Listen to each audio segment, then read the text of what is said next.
Hello, everyone, and a very good afternoon to all of you. Thank you so much for joining us back.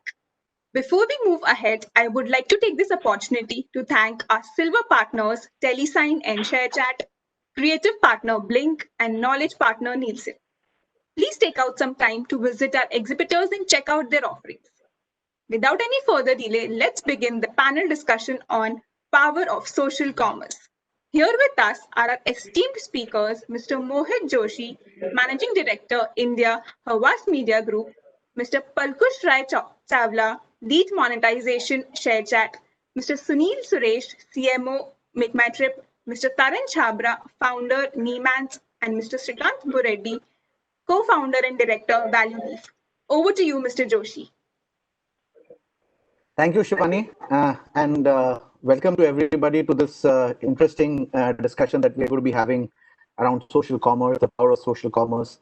So before we start, a little bit of anecdote. The lockdown has treated all of us in very different manners, and we have done strange things. And one such strange thing that I have done is I went onto Facebook and I got one of these ads, and I actually ordered a shoe cabinet. And the next day I ordered an iLife Pro, which is that cleaner that we are using at home. So before I was coming for this session, I realized that I'm already using social commerce, and that's something that is becoming more and more relevant for us. So social media immense popularity, we all know, and influence has built a huge potential audience for shopping through social platforms, and that's what we see happening. Social's role in marketing continues to evolve as it increasingly plays a role in linking brand and performance marketing and in converting engagement into effectiveness via social commerce. And we see that social commerce is something that is growing very, very fast. And I have very specialist guests over here who will take us through their experience, and I'll pose certain questions to them. This forced shift that has happened during the COVID times, it's a much larger behavioral trend that we all see, and I've seen myself, is going to push social commerce even more. So with this and not much ado, I would start with my first question. So as we all know that while the growth of social commerce is happening, but in my view, the growth is still not reached the full potential. And that's, according to me, because of the concerns that that the people have about the channel safety, legitimacy, trust, and all these things. So I want to ask my esteemed panels over here, how can marketeers, you as marketeers, overcome this trust and transparency issue? So if I may start with Sunil, what has been your experience in this domain? Because travel is a very, very trust positive environment, and you need to have trust to plan your travel online. So how do you see it going forward?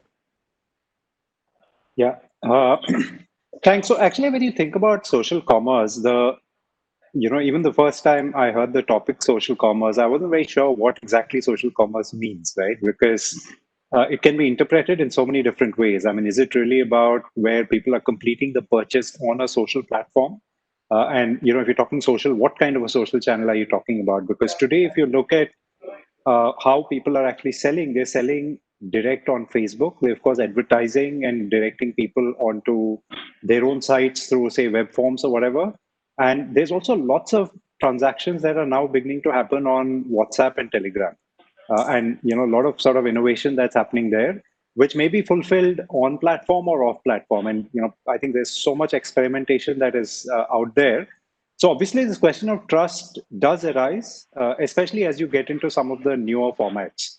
So just to give you an example, the other day I got, I won't name, what it was, but I got a forward which said, click here to purchase. And I opened it and it just opened up another WhatsApp chat, right? Oh. And there was a chat that started happening with a business account saying, do you want to buy it? Except, no, I'd never, engage with something like that and try and sort of complete a transaction through that. But there's so much innovation happening, and you're right. I think the way to, overcome this whole issue of trust, I think, is really through 2, 3 things, right? One is the sort of brand that is driving the commerce. Obviously, if I take our example, if it's a Make My Trip or a Go Ibibo, I think as long as people recognize the brand and know that there's a heritage to the brand, I think it does definitely help build trust. Um, I think the second thing, and what I think people are most wary about is payments. So, the more flexible you can be on payments, I think the more you're able to then sort of build trust. But first and foremost, I think for me, it's about, sort of figuring out if you want to drive up social commerce, what exactly are you trying to do there? Because inherently social, I think is a platform which is about, meeting consumers with their sort of area of interest. So how do you make sure that you're able to figure out what they are interested in? And, I think the beauty of digital is there's so many signals that are available. And I think you've got to be very smart in not just saying, okay, I'm doing social commerce, let me try selling, but understanding what people are trying to do on that platform and finding ways of, meeting them where they are. Great. I think the way for Sunil. I would go to Shrikant now, and Shrikant, you have your own agency, and I'm sure you have many clients who talk about the trust deficit, and especially in the digital and more so in the social commerce domain. So, how and what do you think are the ways to overcome this, and how do you manage to convince your clients? Okay. Hi. Yeah. Before we move, Mohit, there's no attendee as of now. I'm only seeing zero attendee because we are continuously talking. Uh, can you check coordinator, please, if anyone is there? The session is live on platform. So you're, Okay. yeah, so there are Okay. no attendees here, but everyone is there on platform watching you guys. Okay. Thank you. Okay. Even if we are not, we are having a good time talking to each other. Yes. I'm fine. I just want to know, are we on time or not? I mean, we are much ahead of it. So, see, I want to talk. The social commerce is a very new thing, as Suresh mentioned. I personally, two things which I want to one convey to marketers, and also one to convey the social commerce, which is also helping in these days, like American market, to create a lot of entrepreneurs. I've seen the today if someone want to buy a product, they go to marketplace like Amazon or Flipkart or any other brand. But if you see last 5 6 months, what I observe is there are small entrepreneurs. They are creating their own pages, which aggressively there are there since long, maybe since last 5 6 years, which I've seen, which they are opening very aggressively and they're marketing very aggressively. Earlier, they used to do organic. They used to chat. They used to send the links to the friends, ask them to see the things. Now, if you observe on Instagram especially, they are running the ads without a link. People click a link. When they click a link, they drive to a different page. But right now, what they're telling, they're driving the ad, but they're making the people to visit their messenger box and they're chatting there. I myself did this chatting with last 4 5 different merchants and the passionists who are doing this, and it's an amazing experience. What I find difference to the marketer, I'm connecting the dots, Mohit, what you mentioned, what these guys are doing, what the big marketers are not doing is the personalized experience, what you can get, which is missing from the marketers. The kind of so-called the brands which is heavily on online. I recently bought a plant stand from Amazon. I read and read. I bought a plant stand. And another plant stand, I liked it when on a passionist and interior designer. He opened his page and he was selling the product. And there is a lot of personalized touch which I have. When I buy the product, I had a great feeling before the product comes in. I was satisfied. If these marketers can find a way on social commerce, somewhere a personalized touch, rather than doing a mainstream marketing. One is that. The second part, which I see, when you go heavy on online, we all hearing that online reputation marketing, ORM, is there in the market. We may need to find out another device, another way to engage the clients, engage the prospects, engage the interest on social platforms. maybe today to companies to invest, because I worked as a chief marketing officer for brands, then I become an entrepreneur, I started my companies. So but one thing I'm very sure that whatever we do, one is what kind of experience we are giving on online space. So when I was a CMO, I was asking my board that for we need to create ORM because we are into health industry, how we can address this particular thing by investing X amount of monies on the ORM part on social space. So most of the brands miss it. Why I am saying this, Mohit? When we ran ads aggressively, for example, in last 5 6 months, we all know gaming industry did very well, and we are one of the agencies we did very well for the gaming industry. At the same time, when the gaming industry is growing on the social space, social commerce, there is a lot of negativity, negative sentiments, which built like a mountain on the social, which marketers missed it. So marketers what started doing from the mid of early of June, they started decreasing the kind of offer, the kind of marketing content what they were using. Now they came into a very plain marketing. We were telling how to play a game rather than we give 5,000 rupees offer, come and join and play. They changed entire content. Rather than doing this, how you address your people, how you, because every one who is clicking on the product, every person who is looking at your product on a online space, they are your prospect. How you are Got it. going to you got it.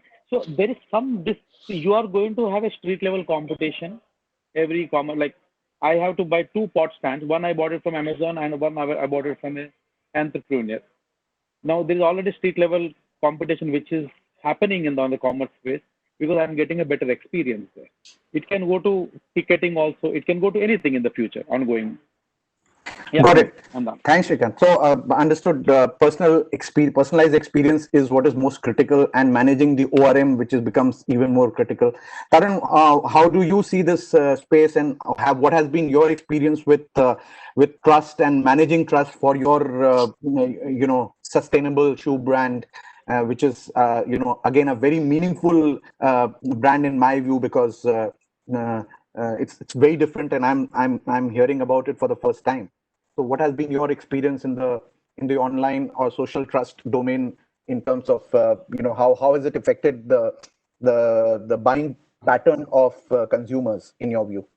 Great. Thanks, Mohit. Right. So we've been in existence for just 15 odd months, right? We are still, like you said, this is a very meaningful concept and it's never been done in India before. So we are the first who's taken the plunge and who's tried to create something different in the footwear space that's existed for so long, right? So for us, reaching out to consumers and building trust has been the most critical thing, right? And for us as a brand to spread our wings, what we were looking at was how we could reach out to thousands and millions of customers at the same time. And we started leveraging the power of digital, right? And that's how we took the plunge. So instead of going out to a bunch of wholesalers, retailers across the country, we started leveraging content. And what we realized is, considering the concept was new, right? People didn't knew about sustainability. People still don't understand what sustainability is in India. So we started using social proofing, right? We first launched our product to a limited set of consumers. We call them early backers, right? We got their experience, and then we started sharing these early backers references all across the country. We got some major startup founders across the country, right? People from all genres, from all age groups, they tried our product, and then we started leveraging their content, and we started using sources which help us build trust, right? We use Twitter to great advantage, we use Quora to great advantage, platforms where people still go on to read content. We try and started sharing content so that they could learn a little more about sustainability in general, right? Understand what the footwear space needs, and then start selling the product. So for us, in the beginning, first few months, it was not about a sale. It was all about awareness, right? It was talking about these experiences of what the product could do, right? Get some influencers who had credibility to their genre, right? Who understood sustainability, who understood lifestyle, who understood fashion. They started talking about our product, right? They started sharing their experiences with our product, and that's how we started getting the word out, right? And that's how we started bringing in instead of just going out bang, bang, bang and selling ads saying, hey, this is a shoe which is at 20% off, 30% off. We said, hey, this is what the footwear space needs, right? This is the thing that you were missing, and this is what we bring into the picture, right? Absolutely. Right. Absolutely. So kind of brought in, a very different way of marketing, and that led to our growth very quickly in the last 14 odd months per se. Great. Coming to you, Palkush, ShareChat itself is, a social platform to that extent, and a media platform. So how do you see this? Maybe you could give us an experience on the other side of the table. Right. So, just to give a brief, like everybody mentioned, that social commerce is a relatively new phenomena, especially, commerce has been happening on the internet for a while now. Since internet has been there has been classifieds, and as long as there are classifieds, wherever users are spending time on traffic, you can plug in commerce through one form or the other. What additional advantage which social media platforms give is that, social media platforms, they are a window for a lot of users to the world, and they are, kind of so personalized in nature that it's a think of them like a personalization layer on top of internet. So any kind of content, whether it is lifestyle content, whether it is news, whether it is shopping, whether it is any services, when I'm discovering any content through social media, it's coming through a filter of things personalized to my taste. And that itself is the biggest power of social media in driving transactions. Coming to ShareChat, ShareChat, as you know, is the biggest Indian social media platform in the native languages, right? So right now, especially we have had a recent growth spurt where we have over 130 million users on a platform logging in 30 days. What that means is that 130 million users spend 26 minutes every day discovering. And again, I want to emphasize on the word discovery here, because in any commerce funnel, discovery is the first step. So you talk about discovery, then consideration, then conversion. Discovery becomes such an important part of social media, and there has been a lot of innovation on discovery of content through ads, but organic discovery is what is social media's forte is. And like Tarun mentioned, especially if an influencer is lending their voice to a discovery, right?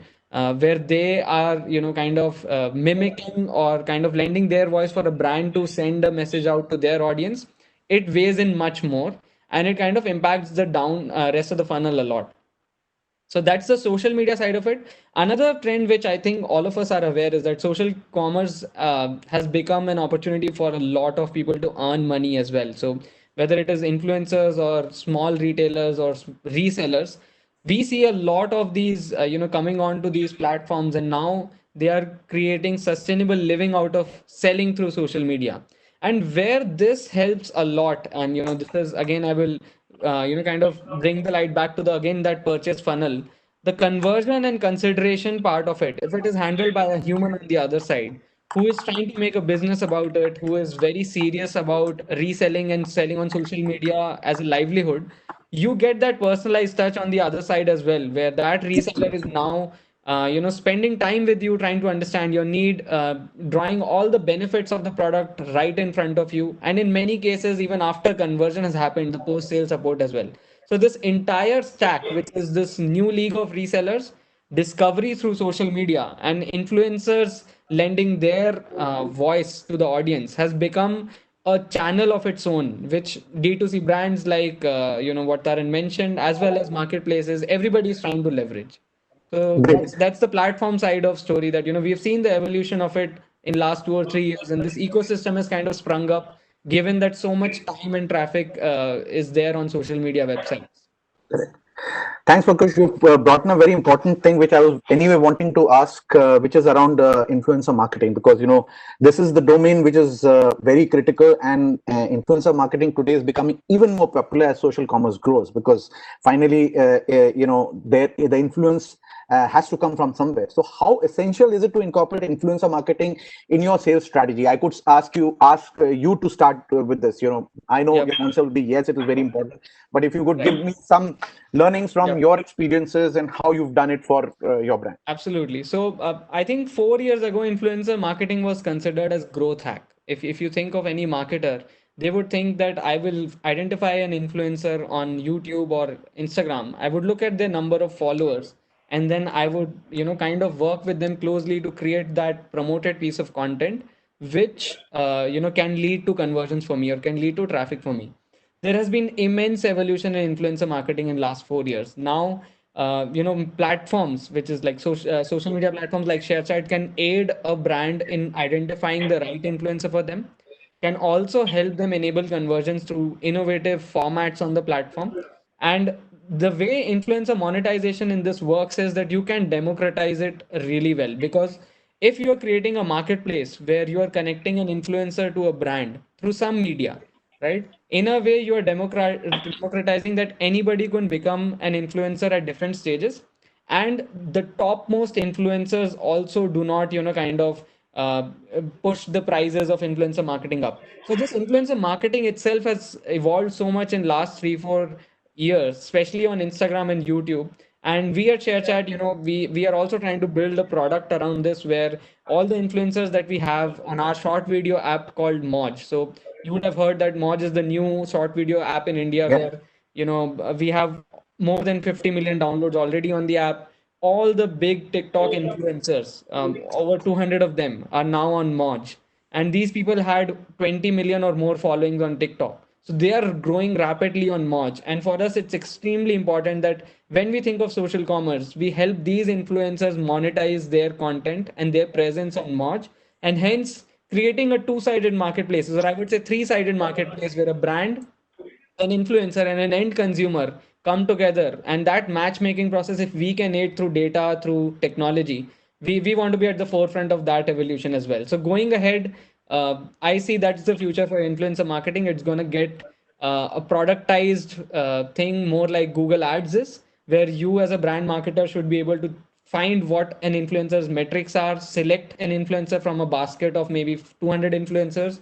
We will mediate that transaction with you, and then we will show you analytics of what that influencer's reach is. So your measurability concerns, your conversion concerns, all of them can be solved at a platform level.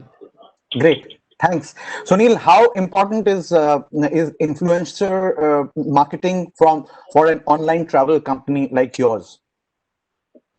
Yeah, see, actually, I think of influencer. I think influencer is something, while everybody talks about it like it's a, relatively new phenomenon, it actually is not, right? Because if you think about an influencer, brands have been using, for instance, film stars and sports people forever. Absolutely. And, they are influencers as big as it can get.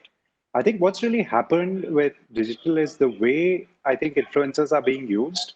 And the number of influencers that you can use has actually changed a lot, Much high, right? yeah. So I think the way we look at it, influencers essentially can be used in a few different ways. I think one is about can you sort of get some sort of a rub-off or association from the influencer onto your brand, which is sort of the more traditional way brands have typically used influencers.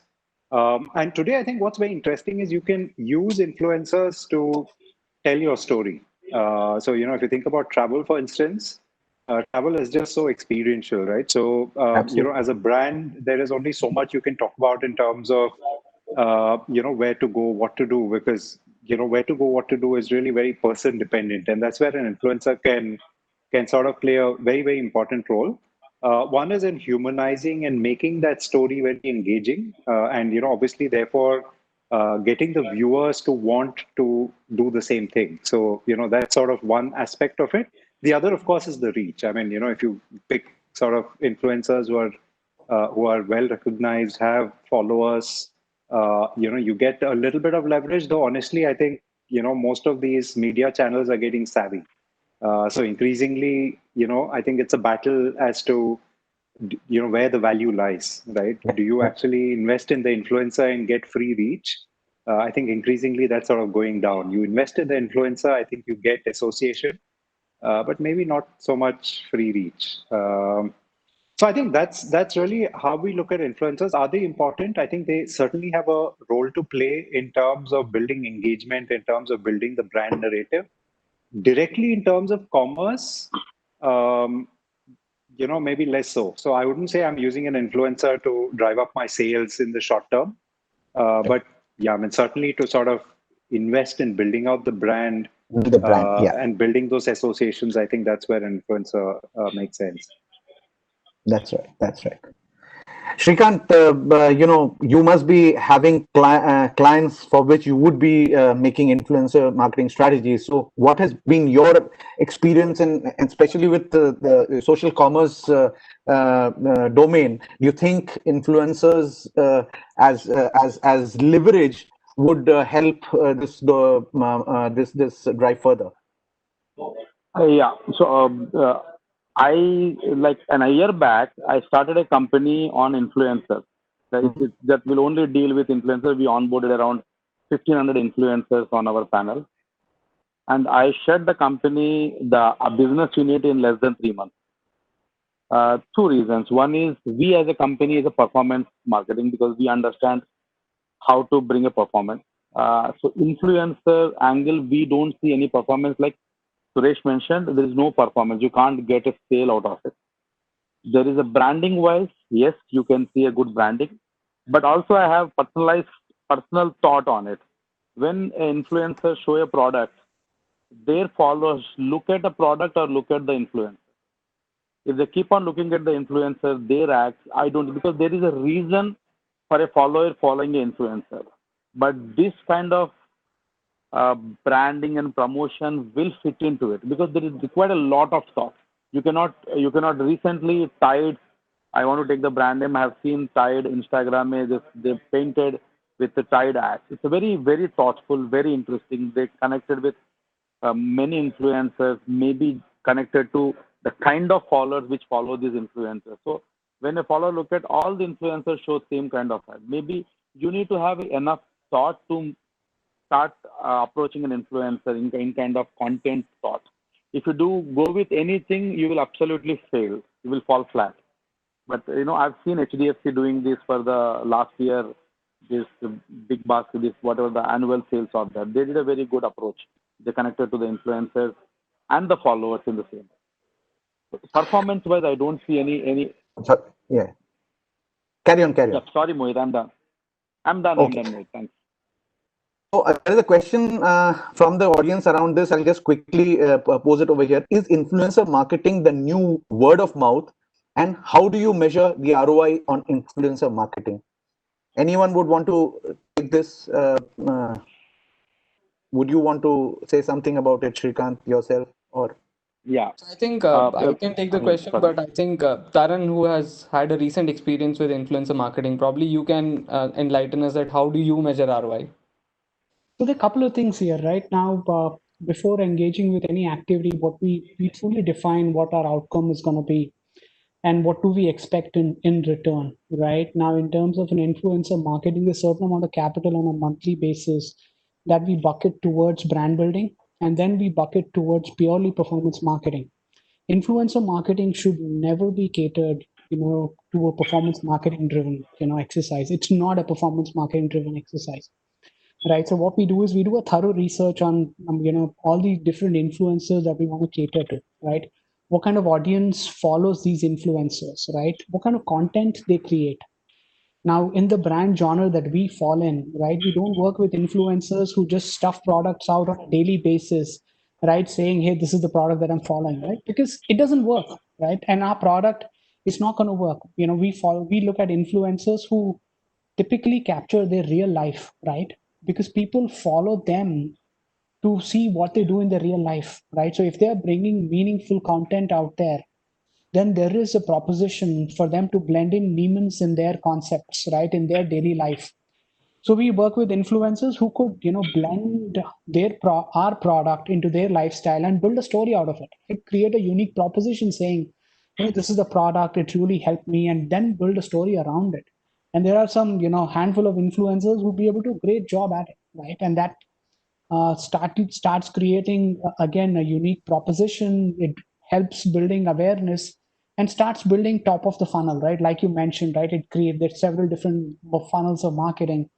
So this fuels up our top of the funnel, right? And then in the end, over a period of time, people are going to start building more awareness, which would help in driving a purchase in the next few months, right? So I would say it's very difficult as a brand to measure ROI. And as a founder, as a CMO, I would avoid folks from doing so, right? I would say leverage some monthly budget purely on influencer marketing and put it down under branding, right? That's how over a period of time you would see sustained awareness, right, which would transcend to a sale in a Right. few months down the road, right? Sure. So I have kind of a counter perspective with this. Of course, I largely agree with Taran when he says that you can't have a ROI expectation with influencer marketing, especially when you're budgeting it out. I think that's very important. When you're budgeting it out, it's kind of hard for a marketer to budget it out from performance budget. I can completely see that. But there is a way to measure ROI, especially if influencer marketing, even now, like I said, it's a growing and evolving market. It's a hit and miss. But when it is a hit, then I personally have seen a lot of ROI. And hence, as a platform, I can give you an example, maybe more from a marketer's term. So, in my previous company, we used to market our app through your typical digital marketing channels, right? And we used to get a cost per install performance, a pure performance metric of, let's say, 10 rupees, like just naming a number here. And we worked with a couple of influencers. For two of those five influencers we worked with, we got cost per installs as low as 3.5 rupees. But for other five influencers, it we for two of them we hardly got any installs. So having seen it from the both sides, I do understand why budgeting is tough for influencer marketing, because you can't have a clear, predictable expectation. And now, since I'm on the other side where I'm working closely with ShareChat, I feel that if the influencer selection is done right, if the scripting is done right, which Taran mentioned, that how do they integrate the products in their content, and if the audience is right, I genuinely feel that that is the gold mine. That if you are able to match these three aspects, where you are able to select the right audience, and based on that you select the right influencer who can incorporate your brand message in the script, then you can hit performance ROI as well. But again, as of now, it's a hit and miss. Thanks, Kush. So now I'll come to the last question. I had many, but I don't think I have the time. So we're speaking about content, right? Content is most critical. While we talk about influencers, we talk about the other aspects, but content is. So how do you define quality and, most importantly, meaningful content? And according to you, what is the quality and meaningful content, and how do you see its importance in especially social commerce? So let me start with Sunil again. Sunil, if you could give us your perspective of that. Yeah. See, I think the way we've started looking at content, I mean, historically, if you look at the way brands have worked, and the way we worked as well, it was really about saying, okay, let's come up with a message that we want to deliver. Let's then sort of put together a campaign and let's put money behind it and get it out there. Today, I think what we're recognizing is, the mindset is more like being a publishing house. What we sort of challenge ourselves to is every single day, what is the news that we're putting out there, in whatever that that form may be, and ultimately it's content in different forms. And so I think that's sort of the mindset. And the nature of this beast is that you cannot control every single element of content. And I think in today's day and age, particularly digital, trying to control every element of content is what I think leads to uninspiring, unengaging content, right? So I think the way we look at it is typically two angles to it. I think one is there's this whole thing of why do they care, why will they share, right? Which is thinking from a consumer's perspective. What is in it that actually is going to matter to the consumer? And on the second side, I think it's really about having a very loose framework of what are some of the brand associations or brand messages you want to build, and not worrying about the exact, sort of tight deliverable that the content has. Every piece of content is not going to deliver, a very sort of straight-jacketed brand message the way it used to in the past. So it makes, I think, a lot of marketers very uncomfortable because you've got to give up a little bit of control. But I think that works best. Great. Shrikant, quickly, if I could have your perspective as well. Yeah. On content and see, criticality. I'll say, when we are talking about social commerce, the content for the social commerce is something your content should win the influencer who is going to present your product. It should do it. The people should do see the product, not the influencer. If at all we're talking about influencer, because if a person is on the social media, they want to see what their friends are doing. They want to see what their heroes are doing or whom they are following. They don't want to see your products. That is not the reason they are on the social media. But how you create a content. For example, if your biggest competitor in the social media is the influencer, biggest competitor of the friends of the person who are, because their interest is their photos. My friend, he went to Himachal Pradesh. What photos he did? This is your competition. How you win over that kind of content which you need to create. Every marketer or every agency need to work on that. Great. Tarun, for a meaningful brand, you need meaningful content as well. So what and how you define meaningful content and its role in selling your meaningful brand? I'll kind of give you a very simple example, right? When the entire nation was in lockdown, we observed that the engagement rates on social media were on sky high, right? People were engaging with content. Then what we started debating internally, our social media managers said, right, why don't we post 2 times a day, 3 times a day, right? Why don't we engage with consumers? Then as a brand, we stepped back. We said, it's not about spamming customers. It's not about spamming people. It's not about how many times you can engage with them on a daily basis, on a weekly basis that matters. It's about when you engage with them, what kind of impact do you leave, right? What do they remember after engaging with your content? They got to leave with some kind of emotion, right? Something has to strike to them, right?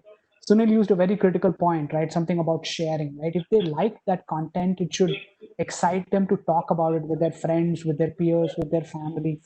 So our focus, post lockdown was on how meaningful we could create in terms of our storytelling, right?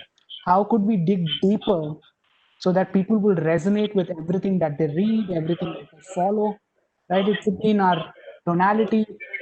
And so we started focusing on asking all these questions and the results were phenomenal. So I think meaningful content was the answer for us. Great. Palkush, your closing remarks on this, please.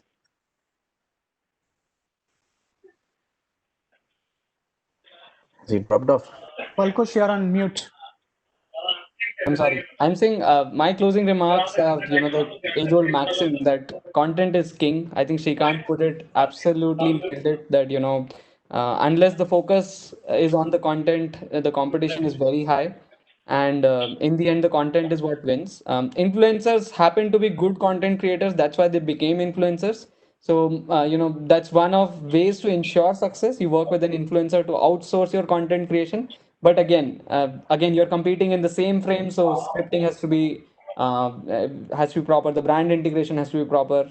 In the end, if you create good content, uh, the idea is that you should grow beyond the reach of influencer itself. So, uh, especially a lot of platforms like Instagram are now moving towards where influencing reach is beyond their followers as well, right? So that is where the real benefit comes. That not only are you taking an influencer, but you create a content which goes beyond their audience, goes to WhatsApp, goes to other social media platforms, and then becomes viral.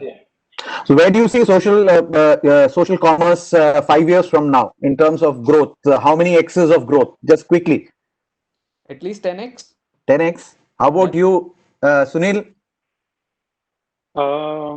Yeah, I mean, this is like, pulling a number from my hat, so I can say anything. 5x, maybe. Yeah, nobody's 10x, going to record it and hold me to it. Yeah, absolutely. Taran, what do you say? If I had to pull a number, why not say 100x, right? No, but obviously, basis your definitely perspective. 10x, right? Definitely 10x. Okay, Yeah. okay. And Srikanth? I just go with the brands, whatever they say. Suresh and Taran, whatever they say. Great. I think the time is up, and thank you very much. I don't see any other questions specifically. So, do we have can we close it now, or do we need to ask for more questions, Shivani? We can close it now. Great. So, thank you very much, everybody. I think we had a great time, and I had many questions to ask, but the time was short. So hope you all liked it, and hope the But viewers liked it. Mohit, I should say that you had a lovely 5 questions. I wish we had more time. I was at least No I read problem. 3 times of all the questions once again. I should be prepared for this. We'll ask Shivani for another session soon. Yeah, definitely. Yeah. Great. Thank you very much, everybody. Take care, stay safe, and keep innovating, keep rocking. Stay Thank you safe, so guys. much. Take care. Thank you. Bye. To all our esteemed panelists for such an insightful conversation. Another thank you goes out to all our attendees who are here with us. Thank you so much, everyone.